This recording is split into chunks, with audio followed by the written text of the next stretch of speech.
حضرت عائشہ رضی اللہ تعالی عنہا ارشاد فرماتی ہیں کہ اللہ تبارک و تعالیٰ نے پہلے ہمارے ایمان کو مضبوط کیا اور اس کے بعد ہمارے اوپر اعمال نازل فرمائے، احکام نازل فرمائے۔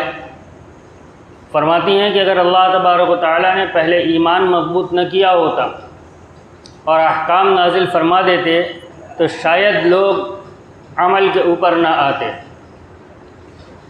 آگے فرماتی ہیں قیامت سے متعلق جو آیات ہیں وہ آیات نبی اکرم صلی اللہ علیہ وسلم کے اوپر اس وقت نازل ہوئیں جس وقت مکہ مکرمہ کے اندر میں چھوٹی بچی تھی اور کھیلا کودا کرتی تھی، اور احکام سے متعلق آیات جو سورہ بقرہ اور سورہ انفال کے اندر ہیں وہ آیات مدینہ منورہ کے اندر نازل ہوئیں جس وقت میں نبی اکرم صلی اللہ علیہ وسلم کی زوجیت میں تھی۔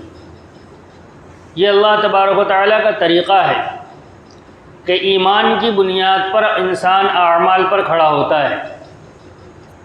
آج ہمارا حال یہی ہے کہ ہمارے اندر سے آخرت کا یقین نکلا ہوا ہے، اس لیے ہمارے سامنے احکام آتے ہیں لیکن اس کے باوجود ہم احکام کے اوپر عمل کرنے والے نہیں بن پاتے۔ کیوں؟ ہم زبان سے تو نہیں کہتے لیکن ہمارے اعمال یہی بتلاتے ہیں جو نوح علیہ السلام کی قوم نے نوح علیہ السلام کو جواب دیا تھا، ان ہی الا حیاتنا الدنیا نموت ونحیا وما نحن بمبعوثین۔ جب نوح علیہ السلام نے ان کو دعوت دی اور یہ بتلایا کہ اس زندگی کے بعد ایک اور زندگی آنے والی ہے جس کے اندر تمہیں اپنے کیے کا حساب دینا پڑے گا، تو انہوں نے جواب دیا تھا کہ ہمارے لیے تو یہی زندگی، بس ایک ہی زندگی ہے، نموت ونحیا، یہی ہم مرتے ہیں یہی زندہ ہوتے ہیں، پیدا ہوئے ہیں مر جائیں گے ختم ہو جائیں گے، وما نحن بمبعوثین، اور ہمیں دوبارہ زندہ نہیں کیا جائے گا۔ ہم زبان سے یہ بات نہیں کہتے، زبان پر ہمارے یہی ہوتا ہے کہ مرنے کے بعد اللہ تبارک و تعالیٰ کے حضور حاضر ہونا ہے، لیکن ہمارا عمل اس کے خلاف ہے۔ ہمارا عمل یہ بتلاتا ہے کہ نہیں، ہم ہمیشہ ہمیشہ یہیں رہیں گے اور اس زندگی کے بعد کوئی زندگی نہیں ہے۔ جس دن زبان سے نکل گئے اس دن تو ایمان سے خارج ہو جائیں گے۔ سب سے پہلی چیز ہے اپنے اندر کے اس ایمان اور اس یقین کو بنانا۔ جب تک یہ ایمان اور یقین نہیں بنے گا تب تک انسان اعمال کے اوپر کھڑا نہیں ہو سکتا۔ اللہ تبارک و تعالیٰ نے احکام بہت مختصر آیات کے اندر نازل فرمائے ہیں۔ فقہا نے تقریباً 500 آیتیں بتلائی ہیں جس کے اندر اللہ تبارک و تعالیٰ نے احکام نازل فرمائے ہیں۔ اس کے علاوہ باقی پورا قرآن تذکیر سے، وعظ سے اور پچھلے انبیاء اکرام علیہ السلام کے واقعات سے بھرا ہوا ہے جس سے ہمیں نصیحت حاصل کرنی ہے۔ اللہ تبارک و تعالیٰ نے واقعات کو برائے واقعات نہیں بیان فرمایا بلکہ واقعات کو اس لیے بیان فرمایا ہے تاکہ اس سے نصیحت حاصل کی جائے کہ پچھلی قوموں کے ساتھ کیا ہوا ہے۔ اور روایات کے اندر بھی احکام کے لیے تقریباً 3000 سے 4000 روایتیں ہیں جن سے احکام مستنبط ہیں، اعمال مستنبط ہیں۔ اس کے علاوہ نبی اکرم صلی اللہ علیہ وسلم نے امت کو خوب ترغیب دی ہے اور لوگوں کو خوب بتلایا ہے کہ دیکھو مرنے کے بعد ایک زندگی آنے والی ہے۔ صحابہ اکرام رضی اللہ تعالی عنہم کا ایمان ویسے ہی تھا، ان کی نظر ہمیشہ آخرت کے اوپر ہوا کرتی تھی۔ دنیا کی کوئی چیز ان کو اپنی طرف مائل نہیں کر پاتی تھی۔ مدینے کے اندر قحط پڑا اور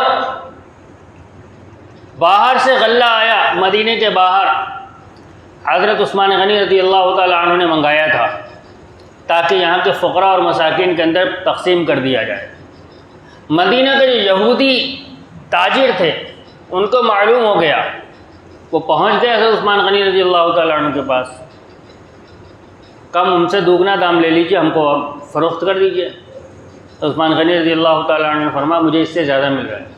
کسی نے کہا 3 گنا دام لے لیجیے، ہمیں فروخت کر دیجیے۔ عثمان غنی رضی اللہ تعالیٰ عنہ نے کہا مجھے تو اس سے زیادہ مل رہا ہے۔ اب سارے تاجر تو وہاں موجود ہیں، سب ایک دوسرے کا منہ دیکھ رہے ہیں کہ اتنی قیمت کون دے رہا ہے۔ حضرت عثمان غنی رضی اللہ تعالیٰ عنہ نے قرآن پاک کی آیت تلاوت فرمائی، من جاء بالحسنۃ فلہ عشر امثالھا، کہ اللہ تبارک و تعالیٰ فرماتے ہیں جو ایک نیکی کرتا ہے ہم اس کو 10 گنا دیتے ہیں۔ اور دوسری روایت آیت کے اندر اللہ تبارک و تعالیٰ ارشاد فرماتے ہیں جو اللہ کے راستے میں خرچ کرتا ہے اس کی مثال ایسی ہے جیسے ایک دانہ زمین کے اندر بویا گیا، اس کے اندر 7 بالیاں نکلیں اور ہر بالی کے اندر 100 دانے ہیں، تو ایک دانے نے 700 دانے پیدا کیے۔ واللہ یضاعف لمن یشاء، اور اللہ جس کو چاہے اس سے بھی زیادہ دے سکتا ہے، یعنی 700 گنا سے بھی زیادہ دے سکتا ہے۔ عثمان غنی رضی اللہ تعالیٰ نے آیت تلاوت کی، واللہ من جاء بالحسنۃ فلہ عشر امثالھا، جو ایک نیکی کرے اس کو 10 گنا دیں گے، مجھے تو اس کا 10 گنا مل رہا ہے کسی کے اندر ہمت تو اس سے زیادہ دے کر دکھائے۔ کہاں نظر تھی؟ یہ الگ بات ہے کہ حضرت عثمان غنی رضی اللہ تعالیٰ عنہ تب بھی نہ دیتے، کیونکہ ان کی نظر آخرت پر تھی، دنیا کے مال پر نہیں تھی۔ کیوں؟ آخرت کا یقین تھا، لہذا دنیا کا مال و متاع نہیں چاہیے۔ ہم اپنے دل کے اندر جھانک کر دیکھیں، کیا ہمارا یقین بھی آخرت کے اوپر ایسا ہی ہے کہ جب ہماری دنیا اور آخرت ٹکراتی ہے تو ہماری نظر آخرت کے اوپر کو ہم آخرت کو ترجیح دیتے ہیں؟ جب تجارت کے اندر لوگ غلط راستوں کے اوپر چل رہے ہوتے ہیں تو ہماری زبان سے کہیں یہ تو نہیں نکلتا کہ لوگ تو ایسا ہی کر رہے ہیں۔ فَأَلْهَمَهَا فُجُورَهَا وَتَقْوَاهَا، اللہ تبارک و تعالیٰ فرماتے ہیں ہم نے انسان کے دل کے اندر غلط راستے کی بھی کا الہام کر دیا ہے اور صحیح راستے کا بھی الہام کر دیا ہے۔ فَهَدَيْنَاهُ النَّجْدَيْنِ، ہم نے اس کو دونوں راستے سکھلا دیے ہیں، دونوں راستے بتلا دیے ہیں۔ آدمی جو چاہے راستہ اختیار کرے، جو راستہ اختیار کرے گا آخرت میں اس کے مطابق فیصلہ ہوگا۔ وہاں یہ عذر نہیں چلے گا کہ مولوی صاحب بھی فگر کا کام کرتے تھے، امام صاحب بھی فگر کا کام کرتے تھے، وہاں وہ عذر نہیں چلے گا۔ وہاں ہر آدمی اپنے عمل کا ذمہ دار ہوگا۔ لا تزر وازرۃ وزر اخری، کوئی کسی کا بوجھ نہیں اٹھائے گا۔ عالم یہ ہوگا کہ بیٹا باپ سے بھاگ رہا ہوگا اور باپ بیٹے سے بھاگ رہا ہوگا، میاں بیوی ایک دوسرے سے بھاگ رہے ہوں گے، حتیٰ کہ آدمی اپنی خلاصی کے لیے پوری دنیا کو جہنم میں جھونکنے کے لیے تیار ہوگا۔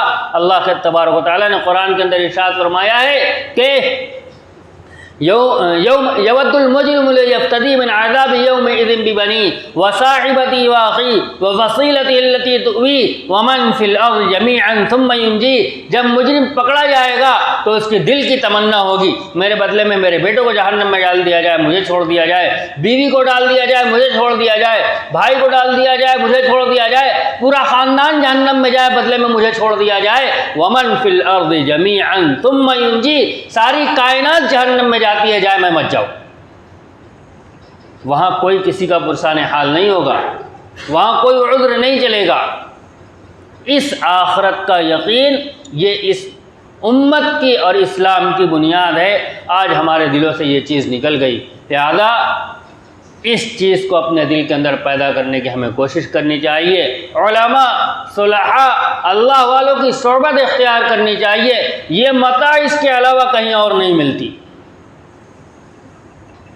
کہیں اور نہیں ملتی۔ جیسے لوگوں کی صحبت اختیار کرے گا ویسا ذہن بنے گا۔ مالداروں کے بیچ میں بیٹھے گا، مال کی محبت آئے گی، اللہ والوں کے بیچ میں بیٹھے گا، اللہ کی محبت دل کے اندر آئے گی۔ لہذا ایسی مجلس کا اہتمام کیا جائے، ایسی جگہوں پر جانے کا اہتمام رکھا جائے جہاں دین کی باتیں ہوتی ہوں، جہاں اللہ کا تذکرہ ہوتا ہو، جہاں رسول اللہ صلی اللہ علیہ وسلم کا تذکرہ ہوتا ہو، جہاں آخرت کا تذکرہ ہو۔ خلیفہ ہارون رشید نے چند واعظوں کو متعین کر رکھا تھا کہ روزانہ مجھے تھوڑی دور کے لیے آخرت کی یاد دلاتے رہا کرو، کہیں میرے اوپر اس دنیا داری کے چکر میں دنیا کا غلبہ نہ ہو جائے۔ ایسی مجلسوں کا روزانہ کے اعتبار سے، ہفتے کے اعتبار سے اہتمام ہونا چاہیے، وقت کچھ اس کے لیے فارغ کیا جائے تاکہ ہمارے دلوں کا ضم دور ہو اور آخرت کا یقین ہمارے دلوں کے اندر بیٹھے۔ اللہ والوں کی صحبت ہمیں اختیار کرنی چاہیے۔